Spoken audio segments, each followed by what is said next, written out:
Coming up this week on the Rock for Him podcast, we talk to Wayde and Apryll of the band Angel Machine.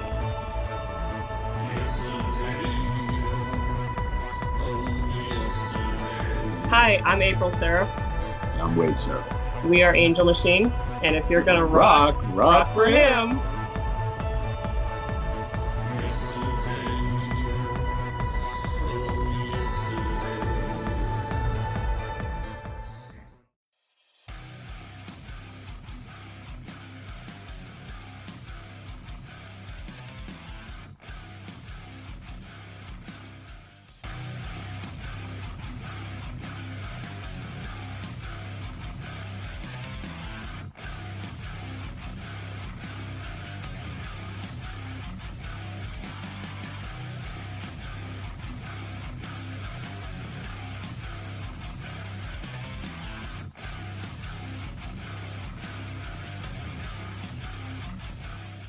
Hey everybody, and welcome to a brand new episode of the Rock for Him podcast.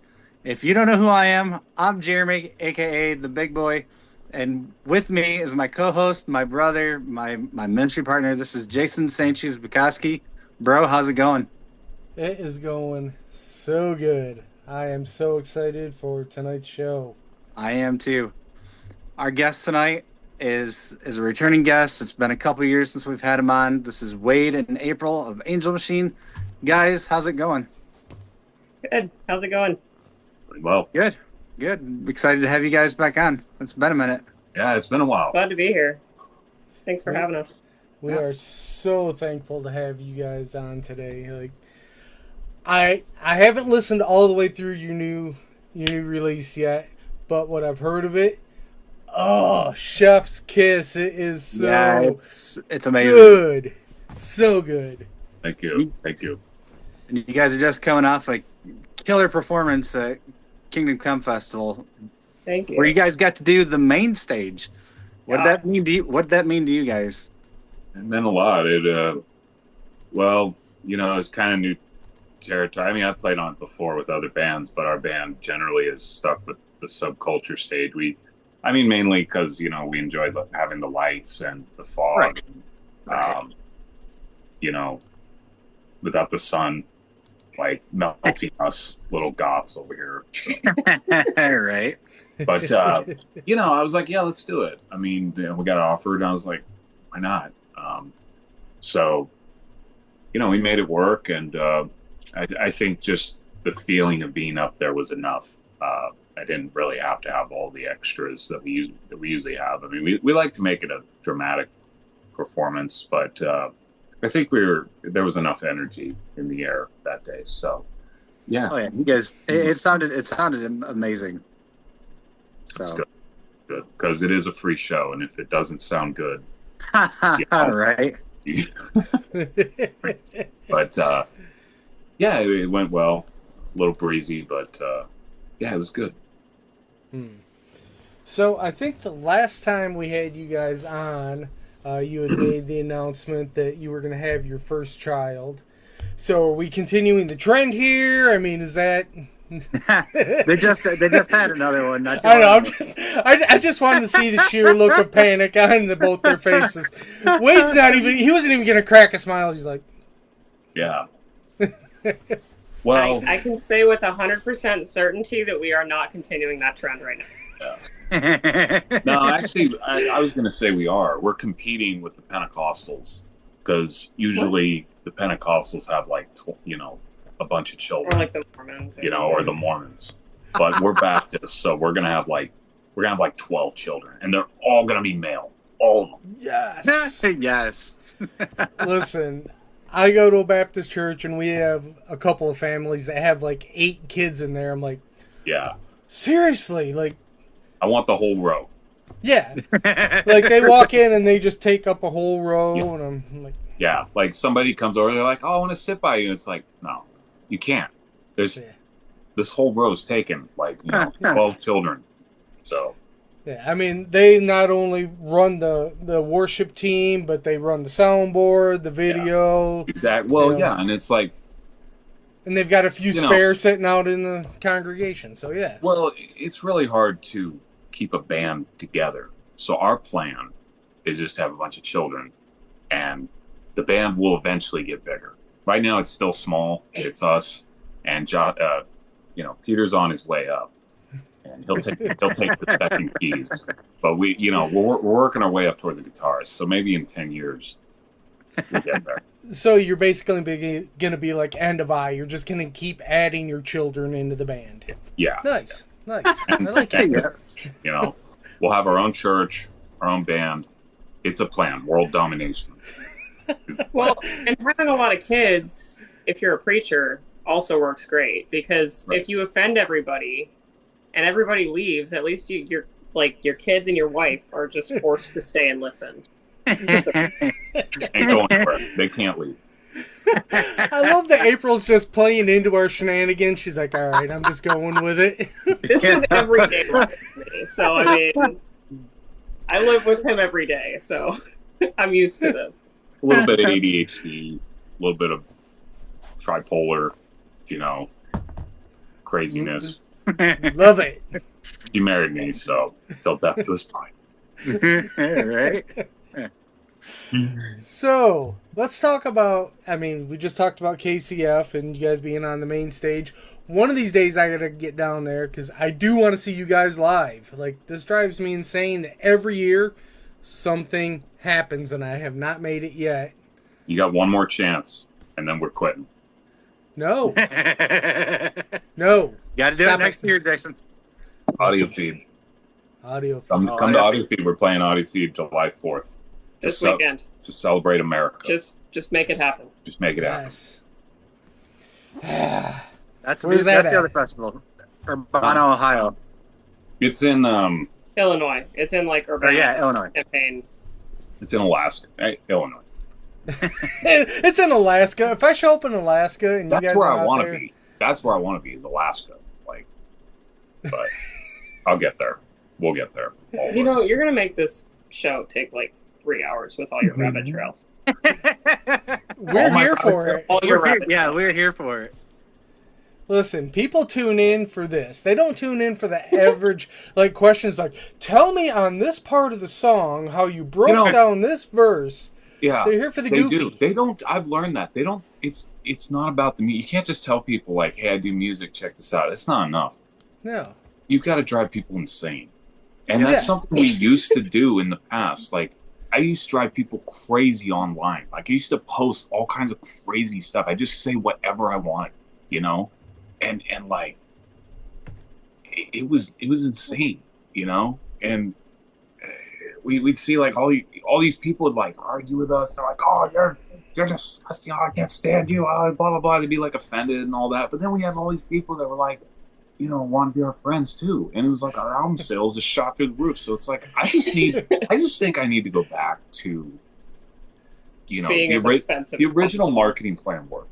Be as offensive as possible. I didn't even do that on purpose though. It wasn't hey, I'm going to do this and this is how we'll sell music. That I was just being myself. And I stopped doing that because I started getting in too much trouble. But hey, I've noticed that April's gotten into it with a few people online. I've had to ban people from the Rock for Him chat because they've gone after you guys for stuff. And I'm like, nope. We've really dialed that. I mean, we've really done we just, for one, I'm too busy. Yeah, for one thing. we do not have time. And when we were single, we had time, but also just when we didn't have children, we had time. And, sometimes we'd have really good discussions with people, but other times we'd meet somebody who was Orthodox and, they'd freak out or something. I don't know. So. And again, this is why people tune in. They want to see the real Wayde, the real Apryl. They want to see you guys. Yes, they love your music, but if they get to know you, they'll love your music even more. So that's why we do this. And let's turn everything into a joke. That's how you get through all this madness. It really is. No, you do. I'm saying you do. I'm affirming. That is exactly what you do. You have to. It's too crazy of a world. It's just too crazy. I mean, when I don't turn everything into a joke, I'm stressed out. It's too much stress. It's I've just got to turn everything into a joke. A lot of people who don't know him think that he's stoned like all the time. Oh, I love it. So, okay, let's get a little serious. Let's A talk little about. bit. Let's try. All right. All right, let's talk about the new record. Let's talk about it. Tell us. Tell us a little bit about. Let me bring it up here because I tried saying it like 14 times today, and I keep saying it wrong. House of Mourning. Yes. Yes. Let's talk about that. Like. We're so unserious. Yes. As I said, I have not gotten. It's called House of Mourning. Love it. Yeah. Thank you. Well, the name just kind of came about. I'm trying not to say something heavy serious. Like I was about to say something that's going to get us alive. No, I mean, it's based out of Ecclesiastes 7. Better to go to the house of mourning than the house of feasting. So, our first record was really, it was much more industrial than it was like dark wave and gothic. I mean, people may look at it that way, but I don't look at it as a very dark wave kind of an album. The first one, we were on 80 Wind Blown, and we had with the help we got from audio engineering from David Pataconi and Asher Lesser, and there was much more of a they really love like fixed records, so they love Cell Dweller and Circle Dust and a lot of those influences. So that kind of had an impact on our sound, which it came out pretty cool. It wasn't what I expected when I was on 80 Wind Blown. It wasn't the sound I thought the records were going to get. But I mean, if you know those bands and that label and that kind of sound, you can hear it. And I got really into the Annex. I don't know if you know that band, but they're one of the guy who has that project is on Fixed Records, and that really influenced some of our singles like By Faith and Watch.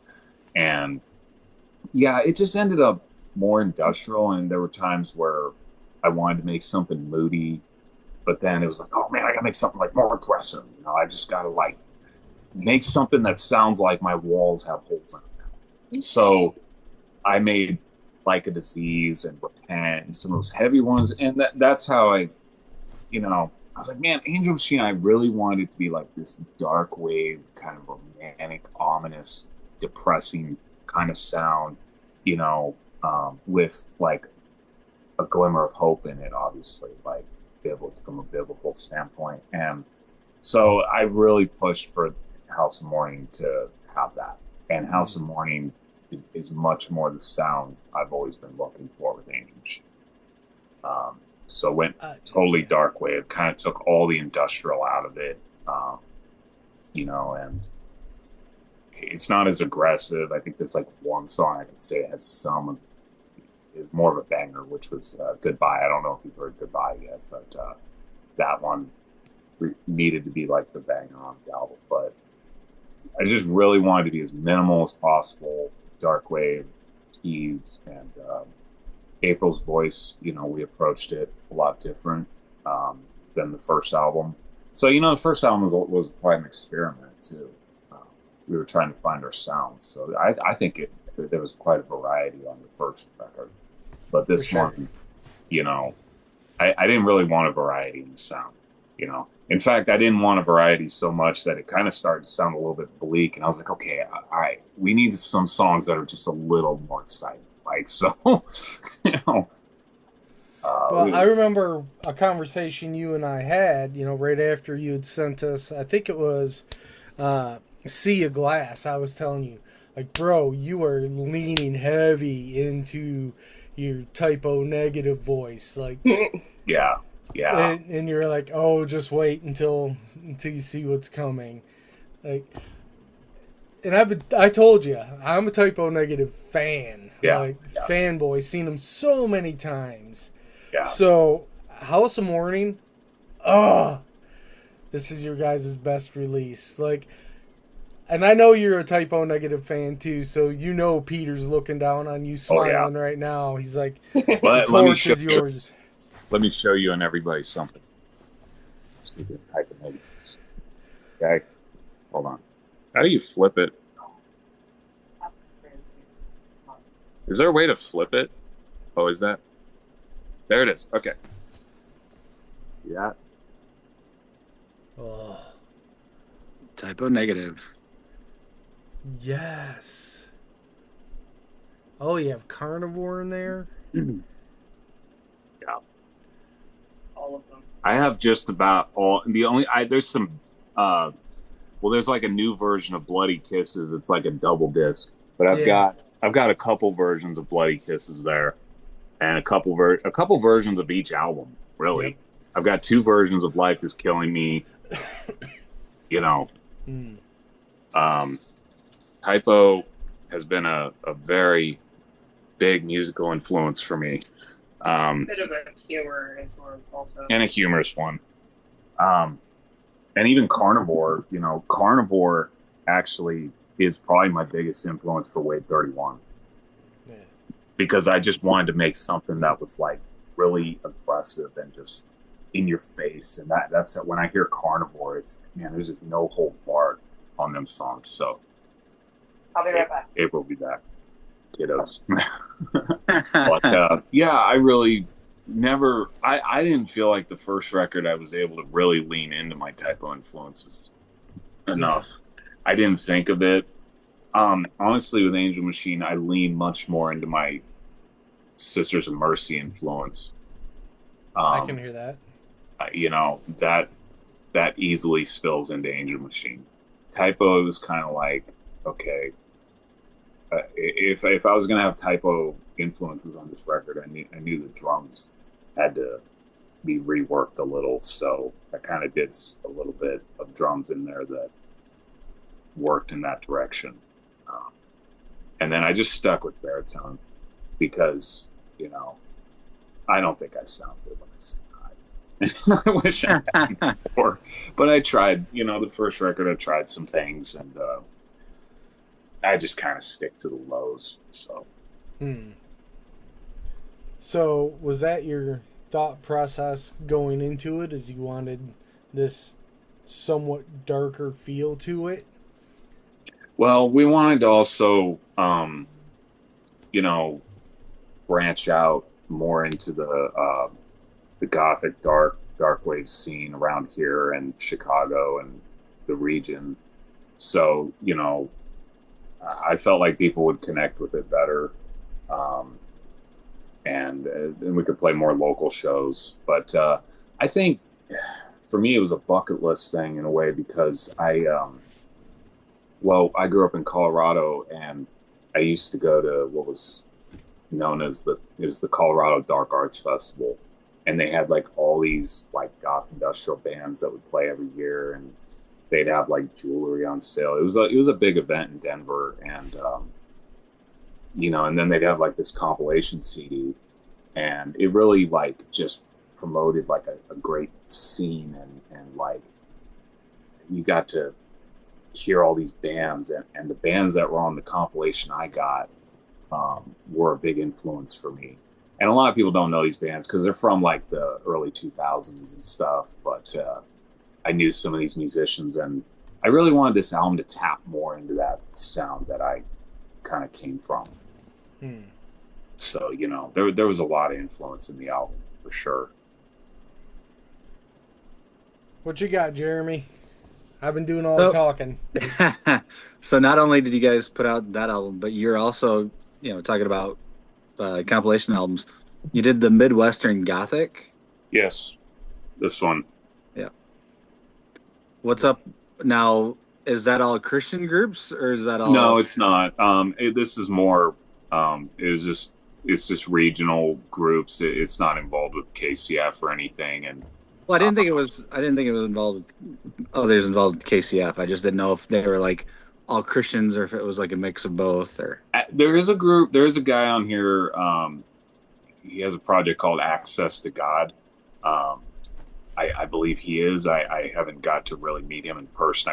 We really want to meet, and we just never can seem to make it happen. But he lives in Ohio, and he does like a industrial punk kind of project. And we've wanted to do like Wayde 31 and Access to God together, but I'm friends with him online. He's a really cool guy, and I believe he's a believer. And the rest of the bands are anywhere from like Chicago to Ohio to Pennsylvania, and got a good friend on here from a band called Twice Dark.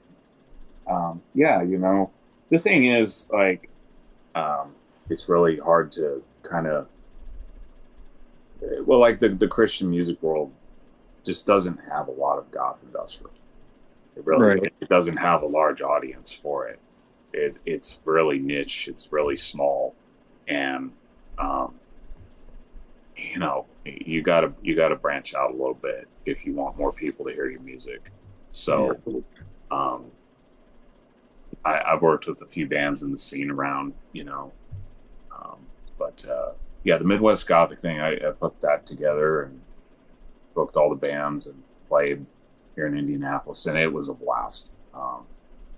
It's really well played at the Indy 808, and then we had the compilation, and it just helps branch the art. Well, not branch the artists. It just helps like promote all the artists. You get to hear them all together on this compilation, and that was a bucket list thing for me too, because like I was talking about the Colorado Dark Arts Festival in the past, I always wanted to put something together like that and put all these bands together. So that was a lot of fun. Now, speaking of Wayde 31, have you got anything coming up for that project? Any music coming out, or? Well, I think I'm just going to finish. I've been wanting to finish the second EP, and now I can focus on that, because I was going to do them both simultaneously and release them both simultaneously, but I just couldn't.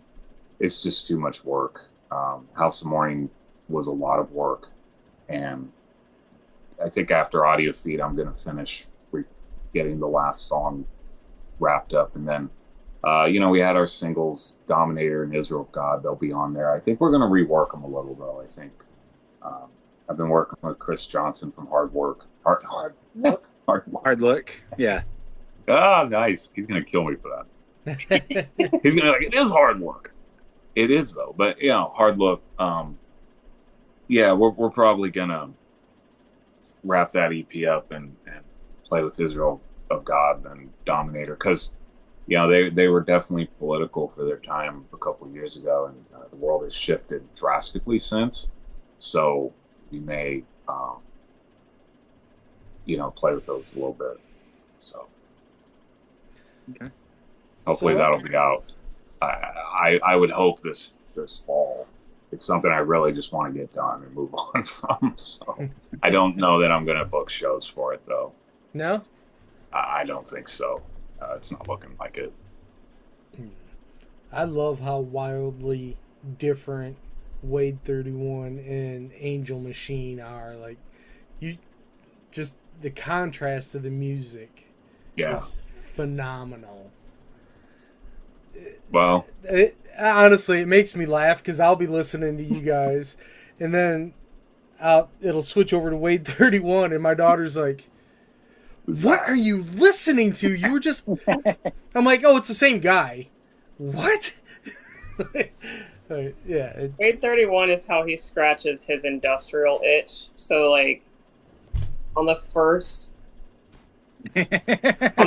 record, it was Repent and Like a Disease. Industrial itch. That was how he scratched his industrial itch on the first Angel Machine record of No Reputation.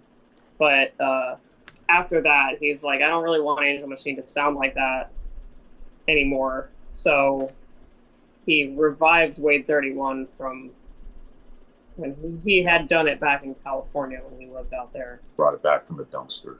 Yeah. Nice. Pulled it out of the dumpster and put it...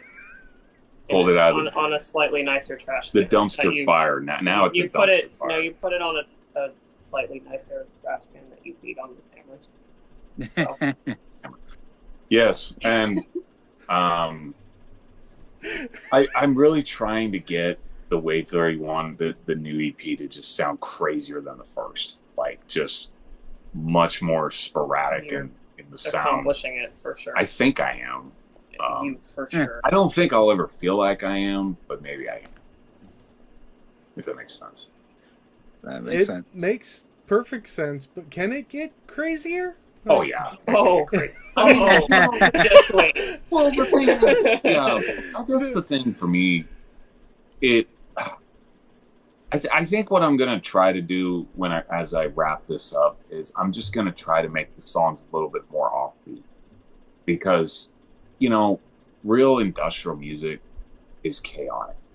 It's chaos. It's freaking chaotic, you know, and It originated with literally just noise. it's mostly noise. And now it's a little hard to for me to just pull off that sound. So I usually make it and I make the beats, and then I try to throw the chaos on top of it. And I don't know. I might just have to like kind of start with the chaos and then throw a beat on top of it. But it'll come out. It has no. I really have no set approach to it. It just happens, and the sound I get is what I get. And it's usually the audio engineer I work with that kind of helps bring some form to it, you know. And Chris, yeah, he's really. He didn't work with me on the first one, so you know I think with this next one he'll be able to bring something to it that I can't. He's got a real ear for industrial, so. And he really helped bring out some of the best parts in House of Mourning. We didn't release. I don't know if we're going to release Belief Divides as a single. I wanted to leave a few on there just to be, you know, not every single one of them has to be a single.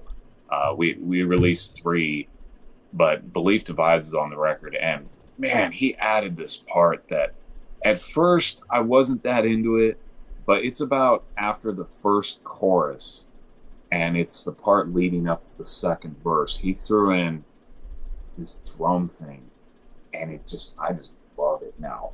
Like every time I put that on and every time I play it on stage, it's really fun. It's really fun. You know, because sometimes my stuff can get a little monotone, and somebody, you know, like Ash for Lesser and David Pacconi and first record, they threw in some things. They're like, hey, why don't you try this right here? What do you think? And I'd be like, I hate it, you know. But then and it's the same with Chris Johnson when he threw this part in. I was like, man, I don't know about that. I don't like it, you know. And then I just had to sit on it and just listen to it. And then sometimes I end up loving those parts. You know, that happens. So, yeah, Chris threw in some extra elements into the album that I wouldn't have thought of. And that's the fun part about working with an audio engineer. Is them getting to throw in when they put on the producer cap and add a little extra to your album, you know. So especially when you're friends with and yeah, and when he's not afraid to offend you. That's extra good.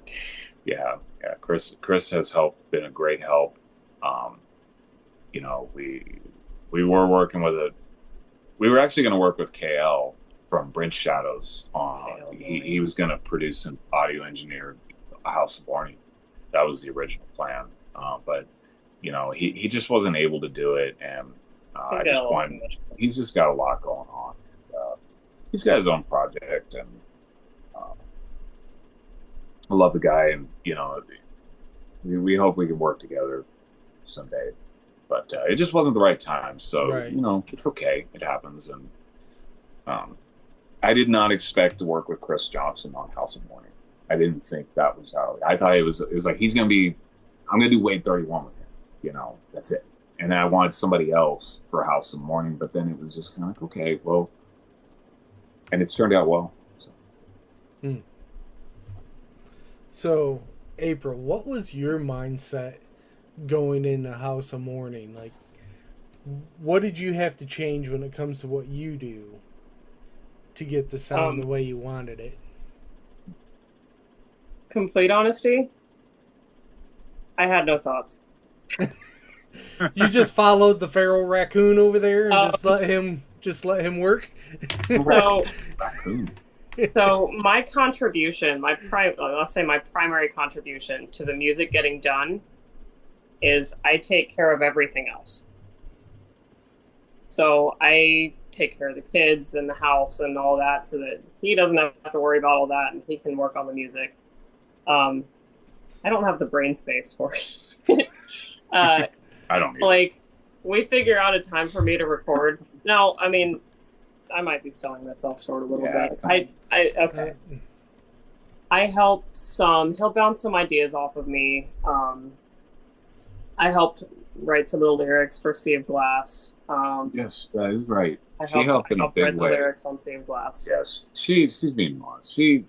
I bounce all my ideas off her, because I'll start working on something in that chaotic process I told you about, and then I'll be like, hey, I got this part, check this out. It's like, boom, boom, boom, boom, boom, and I'm like, what do you think? And she's like, why don't you try this? I'm like, okay, and then I try it, and like, that's how that goes. I'll be working on something in the studio for hours and then show it to her, and she helped a lot with Sea of Glass, and I think she had to really be open about how we were going to do. We were going to do the vocals differently, because when you listen to Watch, that single, and you listen to her on this album, there's a drastic difference.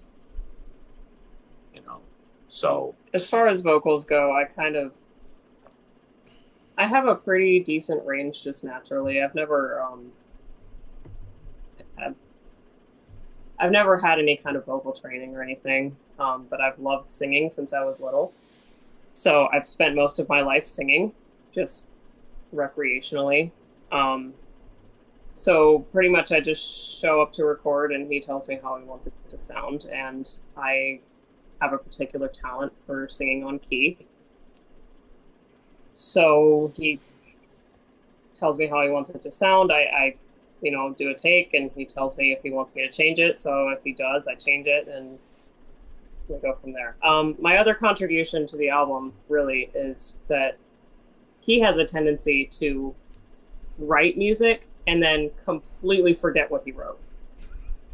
So I have a particular talent where I can get on a keyboard and play by ear a little bit, so I can hear a melody and figure out what it is on the keyboard. My baby's waking up again. I suck at playing. Like, I don't play really well, but I can write and really flesh it out. But let me say this real quick. So Sea of Glass, he lost the working file for that originally. I did? Yeah, you did. I don't know if you remember this, but you lost the working file for it. You had like an old version or something, and you were like, I don't have any of the keys or anything for it, and I was like, just play it. Like, play what you have. So he put it on the speakers, and I listened to it, and I was able to figure out the melody so that he could go back in and recreate it in the program.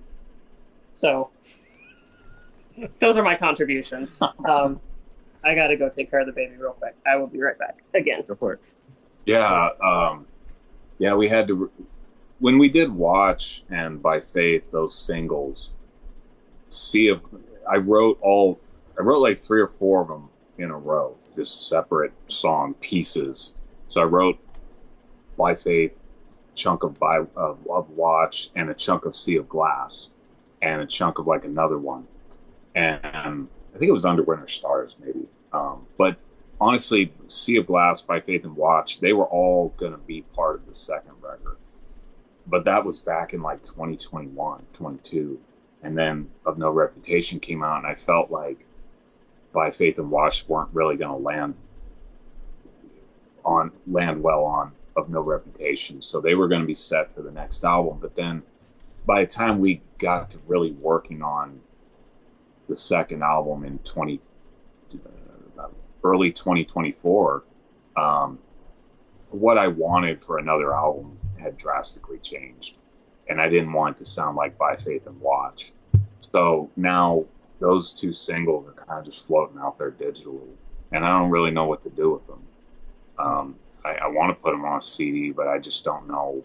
They weren't going to really land well on House of Mourning, but at Sea of Glass, we reworked it and made it sound a little more darker and more gothic. So, and her vocals, what she contributed was much more of we went for more of an ethereal, ghostly kind of sound with her.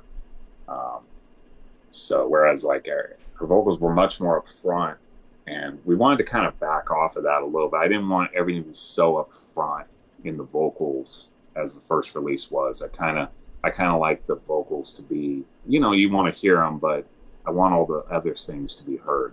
So her vocals are much more atmospheric in the mix. And I was saying, the way you guys have her mixed in there, it blends very well with the music, with your vocals. Like it's honestly quite amazing. That's why I wanted to ask her what her, her process was going into it, because just the way you guys mixed her into that was fantastic.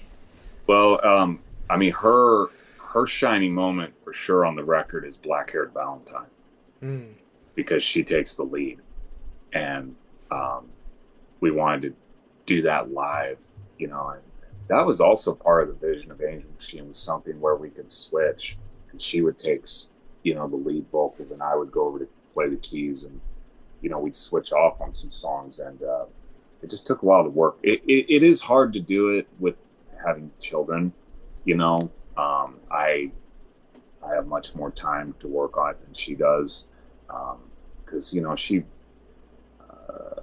what do they call it, what's the right word, just with children, I guess I just say it, breastfeeding. I was trying to think of another word for it. Nursing, right? Nursing. This is how much of a guy I am. I don't even know. I don't even know. I'm sure she's ready to slap you right now. Like, oh, come on.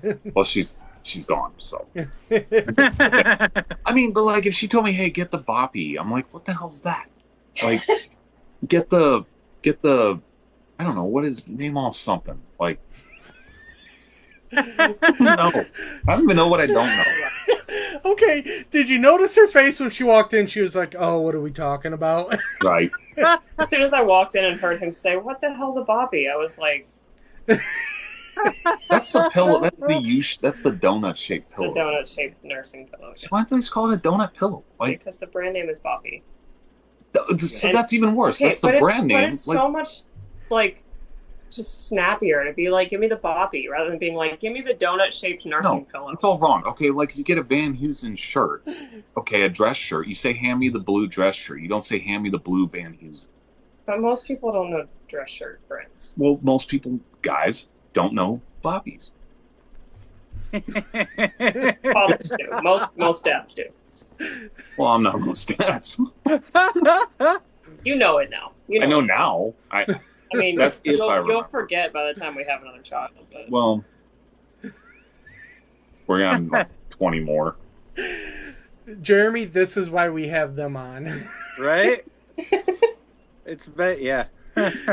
Arguing about boppies. I love it. Yep. Got the boppy! Get the little boppy! Oh, so you guys got audio feed coming up here pretty quick. What's coming up? Audio feed, right? Yeah, this weekend. Oh, yes. that. Yeah. Audio feed this weekend. I was saying, you just said it was the 4th, don't... Dad brain. It is happening, yes. He was already focused on boppies and all that. You see, this is why she had... Like she said, I know people are going to think I'm sexist or something. She takes care of the house and I work and everything. I mean, that is the way it is. No, we're just traditional. It's like if I start thinking about all this stuff, you see how it just gets messed up. If she's like, hey, will you cook something? I'll burn the kitchen down. I will screw it all up. I spill stuff everywhere. I'm sloppy.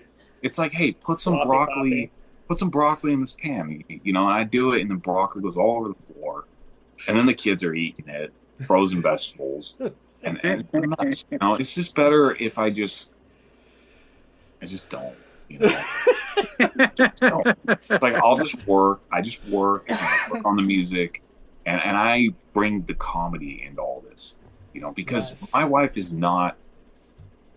Comedy is like not her thing. I mean, it's like we'll be sitting there watching a movie, okay, and I'm over here loud, like, and I hit her, and then her face just looks like boiled meat. There's just no expression.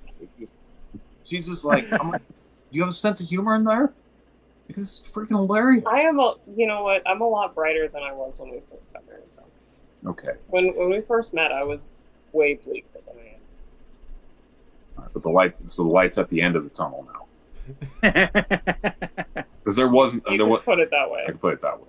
No. I mean, the light might be an oncoming train. First there was a wall, then there was a tunnel. Now there's a little bit of light at the end. That's the light. The light you're seeing might be an oncoming train. I mean, she's so serious. She'll just say something like bleak humor, bleak truth, and it's usually true. That's what hurts the most.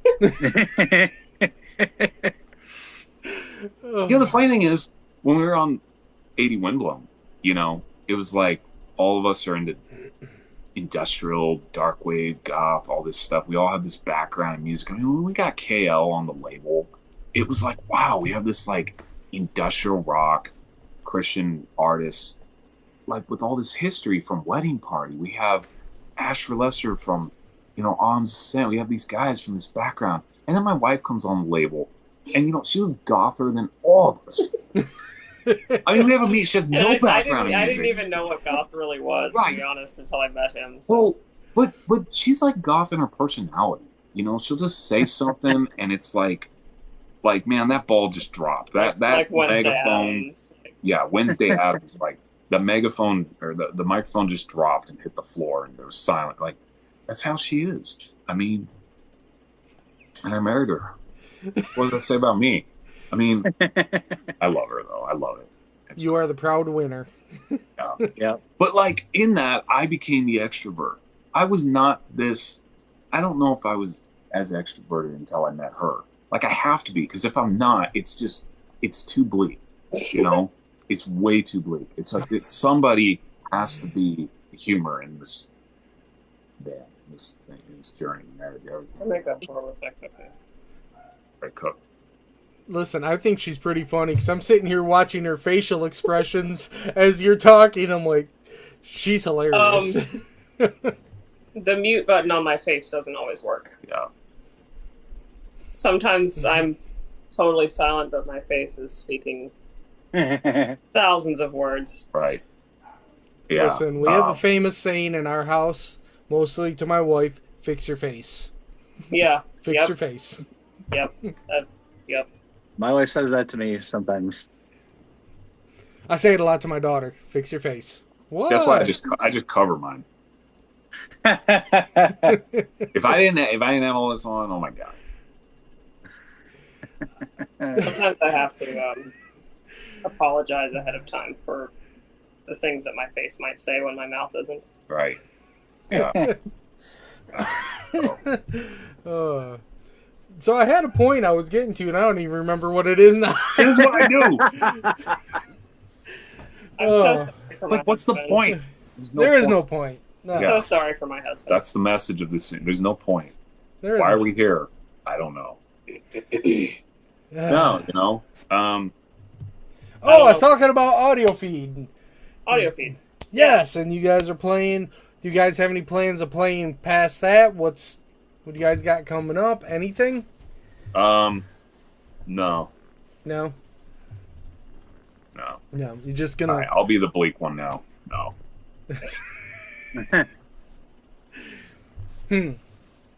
I don't know. We did Midwest Gothic. We did World Goth Day Online. We did KCF. We've done this. I mean, I could see there could be a show. I think we'll probably just I think I want to get the Wayde 31 EP done, so I don't really want to book anything. I got some things in my life I need to focus on. So, shows, I'm not sure. I don't really have an answer to that right now. So that's why I say, like, if you want to see us, man, you better come to Audio Feed, because we don't have any plans after that. So for those watching, you heard it. Go to Audio Feed. Go check these guys out. Other feed is going to be legit. Like, that's another one of the festivals I want to get to. It's a lot of fun. I enjoy Audio Feed. I enjoy it's different than KCF, the vibe, and it's mostly people from Illinois. It's mostly more how do I say this the right way, I guess. I kind of find it, Illinois is a more liberal state. There's more hippies. There's more kind of a laissez-faire vibe, a little more of a beatnik vibe, a little more of a what's the right word, like kind of a down-to-earth vibe with people. You can smell like the patchouli stuff. That's, I came from Colorado, like I'm used to that. And um, it was funny because, like, actually in high school, college, I was always around like hippies, you know, but I was like the black haired hippie, like in the middle, you know. So uh, I was around, and when I go over there, it kind of reminds me of that a little bit. Like, and I don't mind it too much, you know. So I don't even mind really necessarily being around someone who is really liberal, as long as like they're not super radical, like trying to tell me not to eat meat. That then we're not going to get along anymore. But I don't mind the idealistic types and the down to earth people and the people that want to connect with nature and eat healthy. Hey, I'm all about that, man. That's awesome, you know. So, I want to go back to House of Mourning real quick because I do look at the time and it is almost 9:30. So we've been going for almost an hour. Okay. So, what is your favorite song off from House of Mourning? Ooh. Favorite on House of Mourning. That's a tough one because it's almost like all the songs are one song in a way, you know, but that's hard to say. I think Sea of Glass may have to be my favorite, because you know how me and April worked together on it. I thought her way the vocals came out on her end just really added like heavenly atmosphere to it. Yep. With my low vocals. And the song, I wanted a song that, you know, because we did a radio edit because it was long, but I wanted a longer song. I didn't want this like cookie cutter format, you know. I really was pushing that much more on this album, and I mean, not like it's always been that way, but there's just so many songs where they're just like verse, chorus, verse, chorus. You just kind of expect this like same thing, and I was like, well, I tried to add more instrumental parts or just lyrical parts that were going to be different. So Sea of Glass, I felt like we accomplished that a lot because we did a lot more with the keys on it than the other songs. So Sea of Glass, I was really trying to go for like the new, you know, that song Blue Monday, New Order. Yep. Yeah. I was almost going for a vibe like that. I wanted a song like long like that would kind of take you on a journey. And I mean, it's nothing like Blue Monday, but I had to slice it up for radio edit. So I think that one came out really well. I really like how Goodbye came out, and that was like that one and Black Haired Valentine were some of the last ones done. But I was able to shoot Goodbye out pretty quickly, and I had a lot of Stabbing Westward influence on that one. And yep, I remember you telling me that. Yeah, I wanted some parts that kind of had that like that Westward vibe. I'm a big fan of them. And Black Haired Valentine is a lot of fun. I wanted her vocals to kind of go in the direction of like some of the older goth bands like Corpus Delicti and you know, maybe a little Susie and the Banshees kind of a sound. So you she sound like tried. Fields of the Nephilim on that song. Sound like I have bronchitis, like I think. What is that song called? In the year 45, is that it? In the year 25. it's I really like Fields of the Nephilim, and it has some influence from them vocally. So yeah, you know, you just put all these. It's just like it's like a giant pot of like stew with 40 colors. What is the song called though? It all gets meshed together. That's what you get. You know, and it came out purple, pretty much. That's the album. That's how I'm gonna describe the album. It's a stew that came out purple with 40 ingredients. 25. Have you ever heard? Are you familiar with Fields of the Nephilim at all? Somewhat, yes. Have you ever heard the song "In the Year 2525"? I want to say yes. Like, it sounds Okay. familiar. It's a cover. Listen to that, and then listen to Black Haired Valentine, and his vocals, his backing vocals on the chorus of that song sound exactly the same. I will have to check Because there's it like out. this super gruff, like Fields of the Nephilim is super gruff, like 25, 25. And in the chorus, he's all like black hair. It sounds the same. Really, yeah. I didn't do that on the No, song. I did like. I wish you had. Black hair, black hair. So, what's your favorite song off from House of Mourning April? Ooh. He asked me that while you're gone. I said Sea of Glass. The prelude. No, I'm kidding. The outro. The outro. The last part.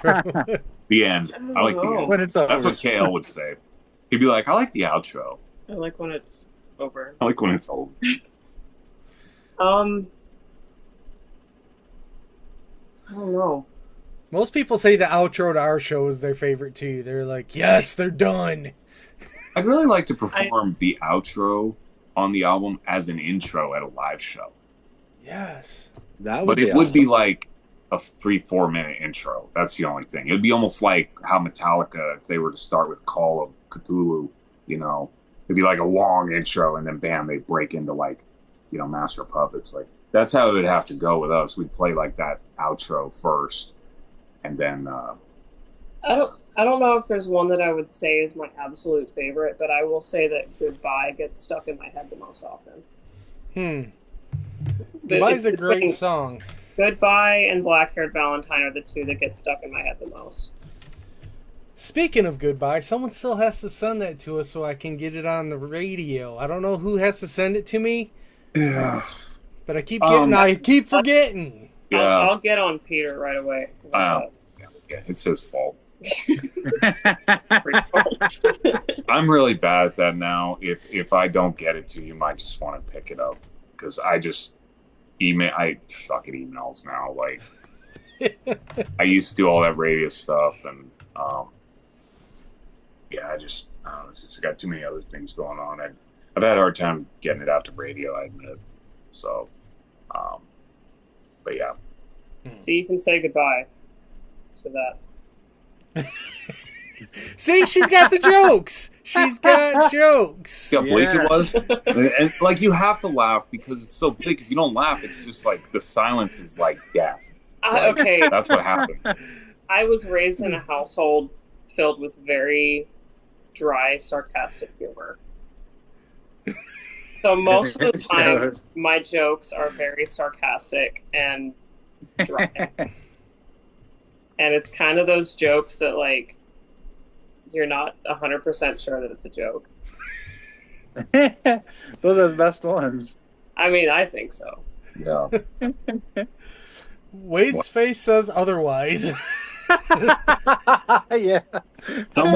Someone has to come along and just like, I don't know, you gotta like. I feel like Wade is more of the slapstick humor kind of guy. And I'm like the... You know, humor today, movies, I talked about this. Oh, like, boy. new movies, I mean, they suck. Like, the humor is, like, gone. I don't know what has happened with... Am I the only one that sees that? Oh, yeah. Like, doesn't it feel like the humor in the last 10 years in movies, like, they'll something funny will happen, and it's funny, but then they drag it out, and it's so painfully awkward, it's not even funny anymore. Yep. Like, I see that in films. Whereas, like, in the 90s and early 2000s, I would say up until, like, the super bad 40-year-old virgin knocked up era of comedy, I feel like after that, comedy has just tanked. Because, I mean, even in those films, some of the humor drags out, but it is still fun. I mean, those movies are hilarious. But before that, it was like movies like Dead Man on Campus, American Pie, you know, I don't know, like Romeo and Michelle's High School Reunion. I'm just like looking at my pile over there of movies. movies. You know, it was like the humor would come and it was funny and it delivered and they'd move on to the next thing and it left you laughing into the next scene. And it's not like that anymore. So like that's how I feel in some ways with like her and our Uncle KL. You know, they say something and it's funny, but it's so deadpan that like I have to do something. Like the silence is just, it kills me. You got to bring the feral raccoon into the thing. Is that what I am now? You're a feral. Should I put that on the back of the top hat, like a raccoon, like tail or something? Yes. Yes, do that. Yes. Dude, someone would say it's goth. You know it, dude. Someone be like, dude, that's so goth, man. I hate goth. I'm done with goth. I'll be honest. You could get a genuine raccoon tail from people do. Brother, They wear no, that. from Brother Jared. You get a real. All right, let's not bring Brother Jared in. But you can buy like those tails and stuff, like, right? Don't they sell those? Yes.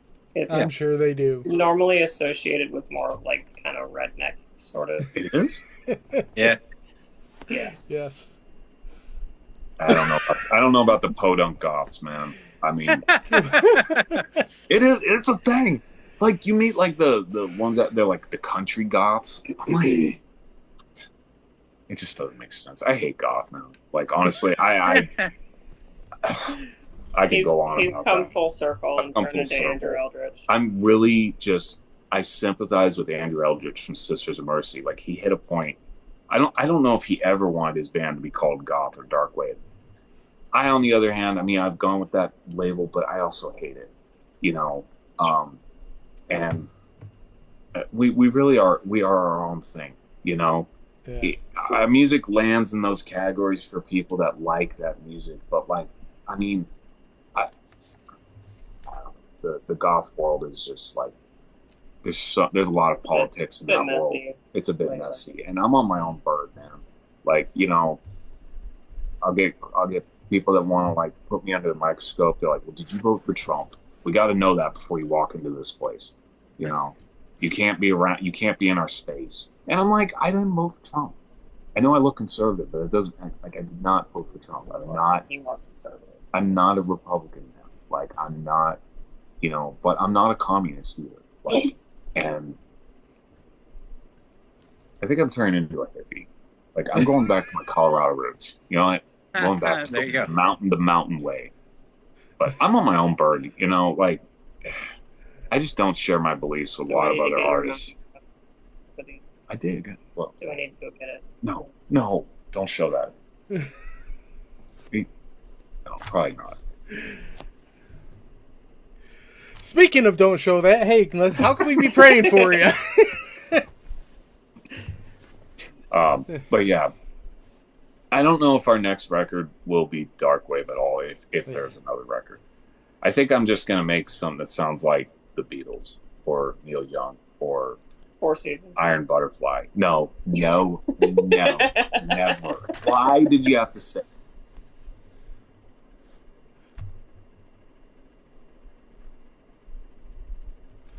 Your audio. Oh, there we go. Do not, I hate them, oh Lord. I can't stand the Four Seasons. Oh. That's his dad's favorite band. No, it's tough. No one has to know that. And every Frankie time Valley and the Four Seasons. This is and public. anytime you gotta send it to your dad. We just lost huge record deal. Anytime we go visit his dad, he makes a point to have the Four Seasons playing when we walk into the house. And Wade just immediately looks like he wants to be knocked out. My so he doesn't secret- have to hear it anymore. I just tell him I hate the Beach Boys, and then he'll play the Beach Boys, and I can listen to the Beach Boys. I used to not like the Beach Boys, but I actually don't mind the Beach Boys. You know, Listen, but I don't. as you will learn this as a dad, you find the thing that annoys your child the most, and you do that. My dad used to wake me up to this music. He That's used exactly to, yeah. what his dad does. I'd be like sleeping, you know, it'd be the weekend, and he would wake me up to something I hate. So he'd put on like the Four Seasons, and he'd just come down and open my door. It was better before when he'd open the door and just be like, "Get up, get dressed," and then I'd say something, be like, "Shut up." You I'd be like, get up, get dressed. And I'd be like, why are you waking me up? Shut up. His dad's a riot. Oh. And he stopped doing that and just started like playing the Four Seasons. He'd just come down and open the door and walk off. Apryl, here is your mission. Download every Four Seasons song. No, fine, that's it. Cut the interview. It's over. That is his new wake-up alarm. All right. Well, unfortunately, we are out of time for the interview. But before we get out of here, is there anything you want to share with the Rock for Him viewers and listeners before we go into prayer? Anything you want them to know that we haven't gotten into yet? Did we even talk about our music for half of this time? Yeah, well, Yeah, you guys did. When you left, we talked all about the music and how okay. wonderful Wayde is, and And you. We talked all about you. Oh yeah, that's what I meant to say. We talked all about you. I'm trying to help you out, bro. All about you. He was saying you're fantastic. Your voice was heavenly, angelic. I did say that. You did. You did See? too. Yeah. Go You back guys and are my watch it. You can witness. see This that. audience, hey, if you're tuning in live, you saw that part. Yeah. All right. Let's just get into prayer. How can we be praying for you guys besides Apryl having to deal with We're gonna need Wayde? some prayer. We're gonna need some prayer. Get on your knees. I don't know. Money? I need money. Finances. I'm with you. Finances. Starving artist types, man. I can't even mow my lawn right now. A lawnmower broke. Lawnmower broke, and I don't have money to fix it. Oh, jeez. So the weeds are like super tall. So now it's like really gothic. Like the vines are growing up the trees and on the house and stuff. So pretty soon, this is going to be the house of mourning. Like, So finances. Gotcha. yeah. The But mower. buy the album, buy a shirt, help us out. Please buy our product. Please buy our product. Yes. Please buy. Yeah, as Peter Steele would say, he used to do that in his. He'd be like, "Please buy our product." Is that where you got that from? Yes, yeah. He used to say that every show. I've seen him probably 13 or 14 times in every show. Oh, at some point, he'd be like, "Go buy our stuff, even if you don't like us. Go buy our stuff because I'm poor." I'm like, especially if you hate us. Yeah. yes. Well, you can buy it and then burn it if you want. That's fine. No. Yeah, I No. mean, if you hate us, just buy our product. Yeah, they weren't free to print. Yeah. Well, I would love people to check the album out. So it was worked a lot on it, and we just want to share it with as many people as possible out there. And we have one more show coming up at Audio Feed in Illinois. So come check us out there, and just follow us online for new videos and stuff, I guess. So other than that, and we'll have links to all that in the show notes and stuff. And Yep. cool. Yes, for sure. All right. Jeremy, do you want to go ahead and pray us out of here? sure, let's go ahead and pray. Heavenly Father, Lord, I just thank you for this time that we've had with Wayde and Apryl. And Lord, I just pray that everything we've said and done gives you glory. Lord, I thank you for their friendship. I thank you for their music and their ministry. And Lord, more importantly, Lord, we thank you that you sent Jesus to die on the cross for our sins. Lord, I pray that you help them with their finances, and Lord, you bring the right people to hear about their music, and Lord, that they continue to follow you and what you're doing with their lives and their ministry, and same with Rock for Him, Lord, and just continue to keep us all safe, and continue to lead us in what you have for us. And we ask all this in Jesus' name. Amen. Amen. Wayde, Apryl, thank you for joining us tonight. You guys are welcome back anytime. Jeremy, brother, it's good to see your face on here. Kira, you were missed. But for those watching and listening, remember, if you're going to rock for him. If you like what you saw today, hit the subscribe and like button down below, and don't forget to share it to all your friends. Also, leave his comment down below. If you're gonna rock for him. Stay tuned because coming up next week, we talk to Jackson Scott of the band Unbroken Rain.